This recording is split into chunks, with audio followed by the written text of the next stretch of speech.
जय Hind to all my respected aspirants. मैं करुण आप सभी का करुण क्लासेस के माध्यम से स्वागत करता हूं।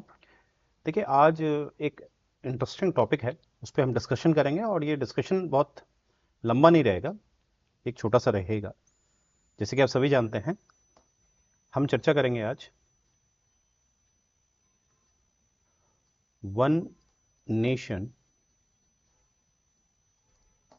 वन इलेक्शन पे। जैसे आप देख ही रहे होंगे, इससे संबंधित काफ़ी चर्चा हमें दिखाई दे रही है। ये जो हमारा विंटर सेशन चल रहा है, आप लोग बताइएगा कमेंट सेक्शन पे कि विंटर सेशन कब शुरू हुआ और ये कब एंड होगा, राइट। इसके लिए क्या एक स्केड्यूल जो है वो तय किया गया है। फिलहाल हम बात करेंगे अभी वन नेशन वन इलेक्शन की। तो देखिए, इसमें हमें क्या समझना है कि क्या इसके पॉजिटिव हैं और क्या इसके नेगेटिव है, राइट। क्या इसके पॉजिटिव हैं, क्या इसके नेगेटिव है।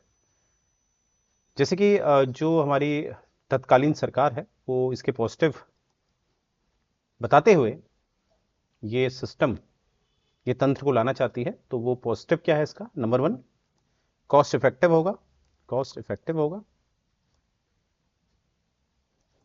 यानी कि कम खर्चे में बार बार जो अनिश्चित चुनाव हमारे आते हैं तो उसमें काफ़ी खर्चा होता है। तो कहीं ना कहीं जब चुनाव सभी, चाहे विधानसभा है चाहे वो संसद के चुनाव हैं, एक ही समय होंगे तो वो कॉस्ट इफेक्टिव होंगे। दूसरा, कि जो सरकारें हैं वो इलेक्शन के अलावा गवर्नेंस पे ज़्यादा ध्यान देगी। सुशासन, जिसे हम क्या कहते हैं, सुशासन। क्योंकि एक राज्य का चुनाव खत्म होता है तो अगले ही कुछ महीनों में दूसरे राज्य का चुनाव आ जाता है। इस वजह से हमें दिखता है कि एक राज्य के मुख्यमंत्री दूसरे राज्य के चुनाव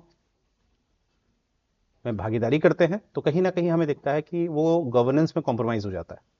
तो ये हमें दिखाया जा रहा है सरकार द्वारा, तत्कालीन सरकार द्वारा, कि एक फ़ायदा है इसका कॉस्ट इफेक्टिव और दूसरा है आपका गवर्नेंस, जो मुझे लगता है कहीं ना कहीं तर्कपूर्ण ये आधार बताए गए हैं आपको।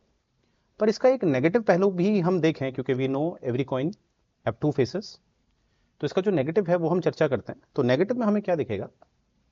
देखिए, नेगेटिव में अगर मैं चर्चा करूं तो नेगेटिव में जो काफ़ी है, पर एक जो इंपॉर्टेंट हमें दिखता है, देखिए कहीं ना कहीं हम जानते हैं कि जो इमरजेंसी है हमारी, इमरजेंसी जो आप पता ही है आपको, पार्ट 18 में रखी गई है, पार्ट 18 में रखी गई है, जहां पर हमें दिखता है कि अगर मैं बात करूं 352, 356 और 360, राइट। 352 बात करता है आपकी नेशनल इमरजेंसी की, राइट। 356 बात करता है आपका प्रेसिडेंट रूल की,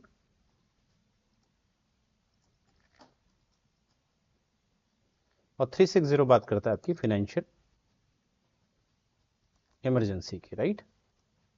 अब देखिए, यहां पर जो अगर मैं बात करूं 356 की, 356 जैसे कि हमारे बाबा साहब अम्बेडकर ने कहा था कि ये लास्ट रिजॉर्ट की तरह इस्तेमाल किया जाना चाहिए, क्योंकि इसमें आपको दिखता है कि केंद्र सरकार इस आधार पे कि राज्य सरकारें संवैधानिक जो नियम है उसके अनुसार कार्य नहीं कर रही है, तो राज्यपाल की रिपोर्ट के आधार पर राज्य की विधानसभा को निष्कासित करके सारा नियंत्रण अपने हाथ में ले सकता है केंद्र सरकार।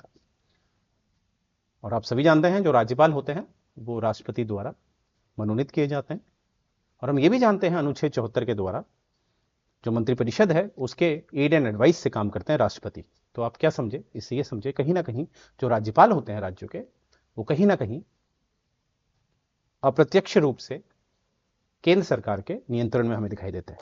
इसीलिए हमने देखा है कि 1960s के बाद 356 का काफी इस्तेमाल किया गया था, इसका बहुत अनैतिक इस्तेमाल भी किया गया। तो देखिए, अगर 356 है जहां पर केंद्र सरकार राज्य की जो विधानसभा है उसको निष्कासित कर सकती है, तो ये बड़ा मुश्किल होगा कि 356 के रहते हुए वन नेशन वन इलेक्शन की जो बात की जा रही है वो स्थिर रहेगी। तो ये सोचने वाली बात है, राइट। तो हमने इस बात का ध्यान देना है। तो यहीं से ये शॉर्ट वीडियो में बनाना चाहता था, आपको दिखाना चाहता था किस तरह से वन नेशन वन इलेक्शन में मेरे जो बालक बालिकाएं हैं जो तैयारी कर रहे हैं वो 356 जो कि इमरजेंसी का भाग है, हालांकि इमरजेंसी शब्द का इसमें इस्तेमाल कहीं भी नहीं किया गया, परंतु इसका आप मुद्दा उठा सकते हैं, right, one nation one election में। तो यहीं से मैं ये लेक्चर समाप्त करता हूँ। जय हिंद गाइस।